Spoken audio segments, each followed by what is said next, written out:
Hello, friends. Let me take you back to the pandemic times. That was back in 2020 and 2021 when the COVID was at its peak. And at that point in time, we came across certain new epidemiological terms. And one of them was known as R0, R with a small naught in the subscript, R0. This R0 was basically the effective reproduction rate for a disease or for an infective agent. It simply meant that if one person is infected by a disease, on average, how many other people he's gonna infect. So if the R0 was 1, it simply means that one person individual who is affected can transmit it on average to another one person. If the R0 was 2, it means one person infected can like pass on the disease to two people. If the R0 was 3, 4, 5, it simply means that that person could transmit it to 3, 4, and 5 people.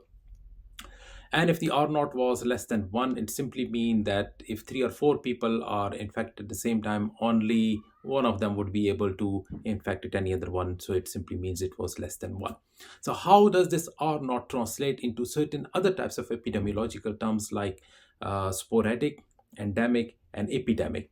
Just for sake of interest and information, sporadic means when a disease occurs once in a while, a case once, let's say in January, another case in February, another in June, so on and so forth.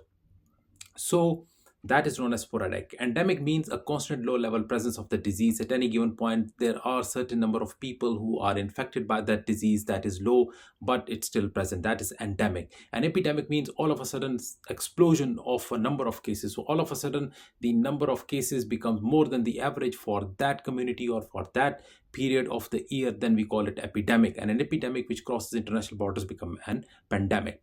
Now, normally how R0 translates with these terms, sporadic, endemic, epidemic, thing like that. So if let's say R0 is less than 1, it simply means that disease would be sporadic. If the R0 is equal to 1, it simply means that disease would be endemic. There would be some low level constant presence of the disease. If R0 is more than 1, it means that the disease would eventually grow exponentially and it will become an epidemic. But in practical sense, this is not true, because let's say for a disease like measles, where the R0 is very high, R0 is 8 to 12. On average, one child who's infected by measles can pass it on to other 8 to 12. But at the same time, when we say R0, let's say less than 1 means sporadic, 1 means endemic, and more than 1 means epidemic, we are assuming that everybody is susceptible in the population. Now, in practice, it's not. Not everybody is susceptible. Some people might have the disease in the past, they are immune. Some people might have been vaccinated, that's why they can't get it. So not the whole population is susceptible.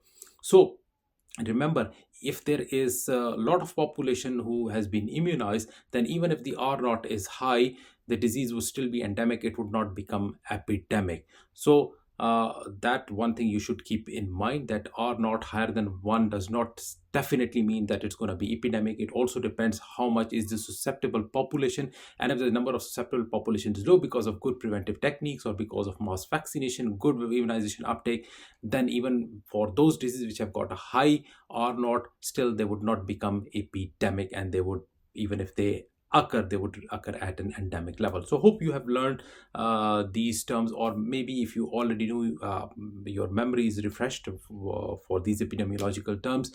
That's all I wanted to teach you today. Have a very good day. Take care. Stay safe. Bye bye.